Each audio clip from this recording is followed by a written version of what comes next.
Everyone, drivers സ്കില്ലിൻ്റെ മറ്റൊരു എപ്പിസോഡിലേക്ക് എല്ലാവർക്കും ഒരിക്കൽ കൂടി സ്വാഗതം. ഞാൻ ജോഷുവ. ഞാൻ ഇത്രയും നിങ്ങൾക്ക് എല്ലാവർക്കും മുന്നിൽ അവതരിപ്പിച്ചിട്ടുണ്ടിരുന്ന ഹെവി വെഹിക്കിൾസൊക്കെ ധാരാളം അവതരിപ്പിച്ചിട്ടുണ്ടെങ്കിലും ഇന്ത്യയിലെ ഏറ്റവും മികച്ച ഒരു ഹെവി വെഹിക്കിൾ എന്നൊരു പ്രശസ്തി നേടിയൊരു വാഹനമാണ് JCB. ടാറ്റയുടെ നിന്നും ഒരു മികച്ചൊരു വാഹനം ഇപ്പോൾ കടന്നു വന്നിരിക്കുകയാണ് ടാറ്റ JD എന്ന് പറയുന്ന JCBക്ക് പകരമായി ടാറ്റ ഇന്ത്യയിലേക്ക് അവതരിപ്പിച്ച് JCBയെക്കാട്ടി കരുത്തും JCBയെക്കാട്ടി നല്ല മികവും JCBയെക്കാട്ടി സൗണ്ട് കുറവും പെർഫോമൻസിൻ്റെ കാര്യത്തിലായാലും പവറിൻ്റെ കാര്യത്തിലായാലും JCBയെക്കാട്ടി ധാരാളം മുന്നിൽ നിൽക്കുന്ന ടാറ്റ JD ആണ് ഇന്നത്തെ എപ്പിസോഡിൽ ഞാൻ നിങ്ങൾക്ക് മുന്നിൽ അവതരിപ്പിക്കുന്നത്. അപ്പോൾ നമുക്ക് വാഹനത്തിലേക്ക് കടന്നു പോവാം. ഇതാണ് വാഹനത്തിൻ്റെ ഓവറോൾ ഫ്രണ്ട് വശം എന്ന് പറയുന്നത്. ഈ ഫ്രണ്ട് വശത്തെ പറ്റി പറയുകയാണെങ്കിൽ ഒരു സ്പോർട്ടി ഡിസൈൻ എന്ന് പറയാൻ സാധിക്കില്ല, എങ്കിലും മുമ്പുള്ള JDയിൽ നിന്നും മികവുറ്റൊരു ഡിസൈനായിട്ട് തന്നെയാണ് ഈ വാഹനത്തിൻ്റെ ഫ്രണ്ട് വശത്ത് നമുക്ക് പറയാൻ സാധിക്കും. ഫ്രണ്ടിൽ എല്ലാ JDകളെ പോലെ തന്നെ ഒരു ലോഡിംഗ് ബക്കറ്റും നൽകിയിട്ടുണ്ട്. ഈ ബക്കറ്റിൽ ഏകദേശം 30 ഫീറ്റ് എടുത്ത് ഈ ബക്കറ്റിൽ ലോഡിംഗ് ഏരിയ വരുന്നുണ്ട്. അതോടൊപ്പം തന്നെ വാഹനത്തിൻ്റെ എൻജിൻ ഭാഗം എന്ന് പറയുന്നത് ഈ സെൻട്രലിൽ കാണുന്ന ഈ പോർഷനിലായിട്ടാണ് വാഹനത്തിൻ്റെ എൻജിൻ ഭാഗം എന്ന് തന്നെ നമുക്ക് പറയാൻ സാധിക്കും. 90 bhpയുടെ ഒരു എഞ്ചിനാണ് ഈ വാഹനത്തിൻ്റെ ഉള്ളിൽ ഘടിപ്പിച്ചിരിക്കുന്നത്. ഈ മുകളിലോട്ടിരിക്കുന്ന പോർഷനാണ് വാഹനത്തിൻ്റെ സൈലൻസർ. ഇതൊക്കെയാണ് ഇതിൻ്റെ എൻജിൻ സൈഡ് കാര്യങ്ങൾ എന്ന് സ്പെസിഫിക്കേഷൻ എന്ന് പറയുന്നത്. അതുപോലെ തന്നെ വാഹനത്തിൻ്റെ ഫ്രണ്ട് ടയർ എന്ന് പറയുന്നത് ഏകദേശം 8 ഇഞ്ച് ഫ്രണ്ട് ടയറാണ്. അതുപോലെ തന്നെ ബാക്കിലെ ടയറിനെ പറ്റി പറയുകയാണെങ്കിൽ 16 ഇഞ്ച് ടയറാണ് ഈ വാഹനത്തിൻ്റെ ബാക്കിൽ നൽകിയിരിക്കുന്നത്. ഇത്രയും വലിയ ടയർ ഇതിൻ്റെ ബാക്കിൽ നൽകിയിരിക്കുന്നതുകൊണ്ടാണ് വാഹനം ഏത് ഹില്ലേറിയും കടന്ന് കയറി പോകുന്നത്. അത് JDയുടെ ഒരു മികവായിട്ട് തന്നെ പറയാൻ സാധിക്കും. ഇതാണ് വാഹനത്തിൻ്റെ ഒരു ഫ്രണ്ട് വശത്ത് എഞ്ചിൻ കഴിഞ്ഞിട്ടുള്ളൊരു ഭാഗം. ഇതാണ് ഇവിടെയായിട്ടാണ് വാഹനത്തിൻ്റെ ഹെഡ്ലൈറ്റ് നൽകിയിരിക്കുന്നത്. ഈ ഹെഡ്ലൈറ്റിൽ തന്നെ താഴെയായിട്ടൊരു ഇൻഡിക്കേറ്ററും ഇൻറ്റഗ്രേറ്റ് ചെയ്തിട്ടുണ്ട്. അപ്പം മോൾ ഭാഗത്തിൽ കാണുന്ന ലൈറ്റ് എന്ന് പറയുന്നത് ആ വാഹനത്തിന് രാത്രി വർക്ക് ചെയ്യാനുള്ള ലൈറ്റാണ് മോൾ ഭാഗത്ത് നൽകിയിരിക്കുന്നത്. ഇതാണ്. പിന്നെ അതോടൊപ്പം തന്നെ നല്ല വിസിബിലിറ്റി നൽകുന്ന ഒരു ഗ്ലാസ് ആണ് വാഹനത്തിൻ്റെ ഫ്രണ്ടിൽ നൽകിയിരിക്കുന്നത്. ഇതാണ് വാഹനത്തിൻ്റെ നമ്മളിപ്പോൾ കാണുന്നതാണ് വാഹനത്തിൻ്റെ പിൻഭാഗം എന്ന് പറയുന്നത്. പിൻഭാഗത്തും രാത്രി വർക്ക് ചെയ്യാനുള്ള 2 ലൈറ്റ്സ് മോളിൽ നൽകിയിട്ടുണ്ട്. അതോടൊപ്പം തന്നെ ഇവിടെ ഒരു വിൻഡോയും ഉണ്ട്, നമുക്ക് വർക്ക് ചെയ്യാനൊക്കെ നല്ല വിസിബിലിറ്റി ആയിട്ടിരുന്ന് കാണാൻ സാധിക്കും. അതോടൊപ്പം തന്നെ വാഹനത്തിൻ്റെ ബ്രേക്ക് ലൈറ്റ് ഇവിടെ ആയിട്ട് നൽകിയിരിക്കുന്നത്. വാഹനം എവിടെയെങ്കിലും നമുക്ക് കുത്തി നിർത്താനുള്ള 2 സ്റ്റെബിലൈസർ 2 ഭാഗങ്ങളിലായിട്ട് നൽകിയിട്ടുണ്ട്. ഈ സ്റ്റെബിലൈസർ താഴെ അമർത്തി നിൽക്കുന്നതോടെയാണ് വാഹനത്തിന് ഒരു ഗ്രിപ്പ് നൽകുന്നത്. ഈ ഗ്രിപ്പാണ് സ്റ്റെബിലൈസറും കൊണ്ടുള്ള മെയിൻ ഒരു പ്രയോജനം. അതോടൊപ്പം തന്നെ ഇതാണ് വാഹനത്തിൻ്റെ ബാക്കിലെ ബക്കറ്റ് എന്ന് പറയുന്നത്. ഈ ബക്കറ്റ് വലിയൊരു ലോഡിംഗ് ഏരിയ ഇല്ല എങ്കിലും വലിയ വലിയ പാറകൾ കല്ലുകളൊക്കെ ഇറക്കാൻ ഈ ബാക്കിലെ ബക്കറ്റ് സഹായകമാവും. ഇതൊക്കെയാണ് ടാറ്റ JDയിലെ പുറത്തെയുള്ള സവിശേഷതകൾ. ഇന്ന് നമുക്ക് വാഹനത്തിൻ്റെ ഉള്ളിലേക്ക് പോകാം. വാഹനത്തിൻ്റെ അകത്തെ സവിശേഷതകളൊക്കെ എങ്ങനെയൊന്നും ഇപ്പോൾ പരിശോധിച്ച് നോക്കാം. നമ്മൾ കടന്നു വന്നിരിക്കുന്ന JDയുടെ ഇന്റീരിയറിലേക്കാണ്. ഇന്റീരിയറിനെ സംബന്ധിച്ച് പറയുകയാണെങ്കിൽ ഇതാണ് വാഹനത്തിൻ്റെ സ്റ്റിയറിംഗ് എന്ന് പറയുന്നത്. ഈ സ്റ്റിയറിംഗ് എന്ന് പറഞ്ഞാൽ നോർമലി ഒരു കാറിനെക്കാട്ടും നല്ലൊരു പവർ സ്റ്റിയറിംഗ് ആണ് നൽകിയിരിക്കുന്നത്. ഒറ്റ തിരിയിൽ തന്നെ വാഹനം ഫുള്ളി റൊട്ടേറ്റ് ആയെടുക്കും. നല്ലൊരു ടേണിംഗ് റേഡിയസ് ഈ സ്റ്റിയറിംഗ് നൽകുന്നുണ്ട്. ഇതാണ് വാഹനത്തിൻ്റെ ഗിയർ സിസ്റ്റം എന്ന് പറയുന്നത്. ഇത് മുന്നിലേക്കാക്കി നമ്മൾ ഇതിൽ തന്നെ ഫസ്റ്റ്, സെക്കൻഡ്, തേർഡ്, ഫോർത്ത് അങ്ങനെ ആകെ 4 മാനുവൽ ട്രാൻസ്മിഷനാണ് ഈ വാഹനത്തിൽ വരുന്നത്. 4 ഗിയേഴ്സേ ഉള്ളൂ. മാക്സിമം സ്പീഡ് എന്ന് പറഞ്ഞാൽ 45 kmph ആണ്. ഇതാണ് വാഹനത്തിൻ്റെ ബ്രേക്ക് എന്ന് പറയുന്നത്. 2 ബ്രേക്ക് ഉണ്ട്. ഒന്ന് റൈറ്റ് സൈഡിലെ ബ്രേക്ക്, ഒന്ന് ലെഫ്റ്റ് സൈഡിലെ ബ്രേക്ക്. പിന്നെ അടുത്തതായി സൈഡിൽ കാണുന്ന വാഹനത്തിൻ്റെ ആക്സിലേറ്റർ ആണ്. ഇതാണ് വാഹനത്തിൻ്റെ ID. പിന്നെ ഉയർന്ന ഒരു സീറ്റിംഗ് പൊസിഷനും ഈ വാഹനത്തിൻ്റെ ഉള്ളിൽ നൽകുന്നുണ്ട്. ഇതാണ് JDയുടെ ഇന്റീരിയറിനെ പറ്റി പറയാം. ഇപ്പോൾ നമ്മൾ കടന്നു വന്നിരിക്കുന്ന JDയുടെ ഇന്റീരിയറിലേക്കാണ്. ഇന്റീരിയറിനെ സംബന്ധിച്ച് പറയുകയാണെങ്കിൽ ഇവിടെ 4 ഗിയേഴ്സ് ആണ് നൽകിയിരിക്കുന്നത്. ഇവിടെ 4 ഗിയേഴ്സ്. ഈ 2 ഗിയേഴ്സ് എന്ന് പറയുന്ന സ്റ്റെബിലൈസർ, റൈറ്റ് സൈഡിലെ സ്റ്റെബിലൈസർ വർക്ക് ചെയ്യാനും ഈ ലെഫ്റ്റ് സൈഡിലെ ഗിയർ എന്ന് പറയുന്ന ലെഫ്റ്റ് സൈഡിലെ സ്റ്റെബിലൈസർ വർക്ക് ചെയ്യാനുമാണ്. ഈ 2 മുകളിൽ കാണുന്ന ഉയർന്ന 2 ഹാൻഡിലുകളാണ് വാഹനത്തിൻ്റെ സകലമാന പ്രവർത്തനം എന്ന് പറയാൻ സാധിക്കും. ഇതൊക്കെയാണ് വാഹനത്തിൻ്റെ ഇപ്പോൾ JCB അല്ലെങ്കിൽ JD ഇറങ്ങിയ കാലം തൊട്ട് തന്നെ എല്ലാവർക്കും വരുന്നൊരു മറ്റൊരു സംശയം എന്ന് പറയുന്നത് വാഹനത്തിൻ്റെ ഈ സംഭവങ്ങൾ ബക്കറ്റായാലും ഇതിൻ്റെ ഹാൻഡിൽ സ്റ്റിക്ക് ആയാലും എങ്ങനെ പ്രവർത്തിക്കുന്നു എന്നുള്ളതാണ് എല്ലാവർക്കും വരുന്നൊരു സംശയം. ആ സംശയം നമ്മളിപ്പോൾ ഇന്നിവിടെ കാണിച്ചു തരികയാണ് ഈ സംഭവം എങ്ങനെയാണ് പ്രവർത്തിക്കുന്നത് എന്നുള്ളത്. ഇപ്പോൾ നമ്മൾ വാഹനത്തിൻ്റെ ഒരു മീറ്റർ കൺസോളാണ് ഇവിടെ നൽകിയിരിക്കുന്നത്. ഈ മീറ്റർ കൺസോളിൽ നമുക്കെല്ലാം അറിയാൻ സാധിക്കും. ഈ വാഹനം പ്രവർത്തിക്കണമെങ്കിൽ നമ്മളിവിടെ RPM സെറ്റ് ചെയ്യേണ്ടി വരും. ഇതാണ് വാഹനത്തിൻ്റെ എൻജിൻ സ്റ്റാർട്ട് സ്വിച്ച് എന്ന് പറയുന്നത്. നമ്മളിപ്പോൾ വാഹനം സ്റ്റാർട്ട് ചെയ്യാൻ പോവുകയാണ്.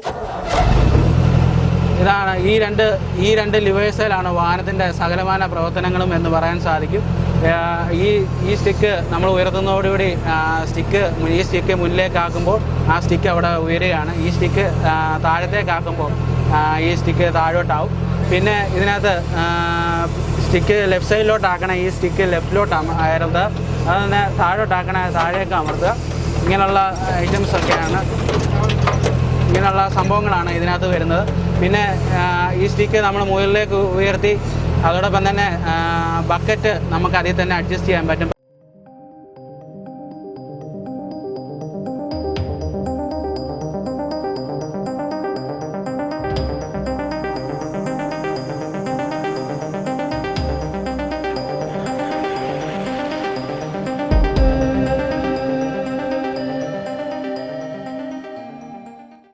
ഓടിച്ചുകൊണ്ടിരിക്കുന്ന ടാറ്റ JD ആണ്.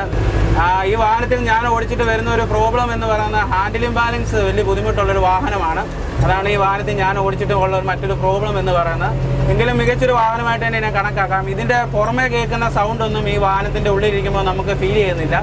അതാണ് ഈ വാഹനത്തിൻ്റെ ഒരു സ്പെസിഫിക്കേഷനായിട്ട് പറയാം.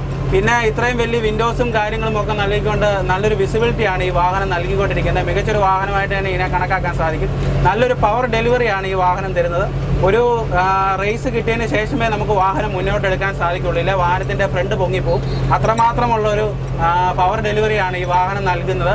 അതോടൊപ്പം തന്നെ ഈ വാഹനത്തിന് 4 ഗിയറാണ്. നമ്മൾ മാനുവലി തന്നെ അഡ്ജസ്റ്റ് ചെയ്യണം. നമ്മൾ ഒരു JCBയുടെ പോലത്തെ അരാജകത്വമായ സൗണ്ടൊന്നും ഈ ടാറ്റ JD വരുന്നില്ല. പിന്നെ വാഹനത്തിൽ നിന്ന് പറഞ്ഞാൽ ക്ലച്ച് നമുക്ക് ഇതിനകത്ത് അവർ പ്രൊവൈഡ് ചെയ്യുന്നില്ല. ക്ലച്ച് ഇല്ല ഈ വാഹനത്തിന്. നമ്മൾ ജസ്റ്റ് ഗിയർ അപ്ലൈ ചെയ്ത് ഈ വാഹനം ഓടിച്ചാൽ മതി. അതാണ് ഈ വാഹനത്തിൻ്റെ മറ്റൊരു പ്രത്യേകത എന്ന് പറയാൻ പറ്റും. ഇപ്പോൾ ഞാൻ ഇത്രയും പൊക്കത്തിരുന്ന് ഓടിച്ചിട്ടും എന്താ പറയുക, നല്ലൊരു മികച്ച വാഹനമായിട്ട് തന്നെയാണ് എനിക്ക് ഈ ടാറ്റ JDയെ പറയാൻ സാധിക്കുന്നത്. നല്ലൊരു മികവുള്ളൊരു വാഹനമായിട്ട് തന്നെ ഈ ടാറ്റ JD നമുക്ക് പറയാൻ സാധിക്കും.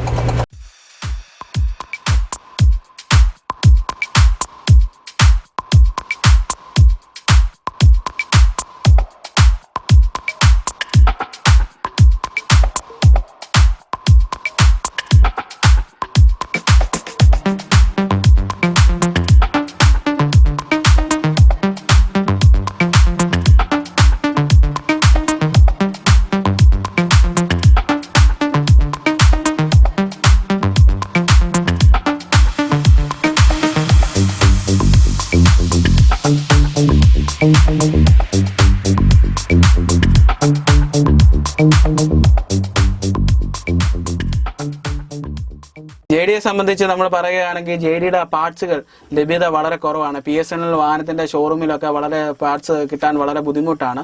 അത് ഒരു ഫോൾട്ടായിട്ട് തന്നെ നമുക്ക് പറയാൻ സാധിക്കും. കാര്യം അവരുടെ സഹകരണവും വളരെ മോശമാണ് PSNL എന്ന് പറയുന്നത്. ഞാൻ പല JD ഓണേഴ്സുമായിട്ട് സംസാരിച്ചപ്പോഴും അവരെല്ലാം ഒരുപോലെ പറയുന്ന ഒരു കംപ്ലൈന്റ് ആണ് ഈ BSNL എന്ന് പറയുന്ന വാഹനത്തിന്റെ ഡീലർഷിപ്പിനെ കുറിച്ചുള്ള കംപ്ലൈൻസുകൾ.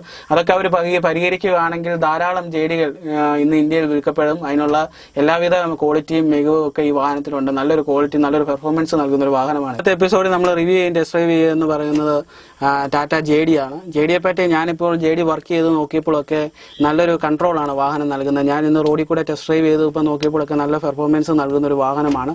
ഈ വാഹനത്തിൽ വരുന്ന ഒരു ഫോൾട്ട് എന്ന് പറയുന്നത് കമ്പനികളിൽ വാഹനത്തിന്റെ സ്പെയർ പാർട്സിനുള്ള ലഭ്യത വളരെ കുറവാണ്. എന്നാൽ ബാക്കിയുള്ള ഷോപ്പുകളിലൊക്കെ ഇതിന്റെ സ്പെയർ പാർട്സിന് വളരെ ലഭ്യതയാണ്. എന്തുകൊണ്ടും ടാറ്റയുടെ കുടുംബത്തിൽ നിന്നും മികച്ചൊരു വാഹനമാണ് JD എന്ന് പറയാൻ സാധിക്കും. JCBയേക്കാൾ എഞ്ചിന് സൗണ്ട് കുറവും വൈബ്രേഷൻ കുറവും, ഉള്ളിൽ ധാരാളം വൈബ്രേഷൻ ഒന്നും വരുന്നത് നല്ലൊരു ക്യാബിനാണ് ടാറ്റ JDക്ക് നൽകിയിരിക്കുന്നത്. അപ്പോൾ എൻ്റെ ഇന്നത്തെ വീഡിയോ നിങ്ങൾക്ക് ഇഷ്ടമായെന്ന് പ്രതീക്ഷിക്കുന്നു. എൻ്റെ വീഡിയോ നിങ്ങൾ ഇഷ്ടമായ ലൈക്ക് ചെയ്യുക, അതോടൊപ്പം തന്നെ സബ്സ്ക്രൈബ് ചെയ്യുക. അതിൻ്റെ താഴെയുള്ള ബെല്ലൈക്കൺ അമർത്തുക. ഞാൻ വീഡിയോ അപ്ലോഡ് ചെയ്യുമ്പോൾ തന്നെ നിങ്ങൾക്ക് ലഭിക്കുന്നതായിരിക്കും. ഇനിയും അടുത്തൊരു വീഡിയോ ആയിട്ട് ഞാൻ നിങ്ങൾക്ക് മുന്നിലേക്ക് വരുന്നതായിരിക്കും. അതുവരെ Joshy Ammanickal signing off. Thank U.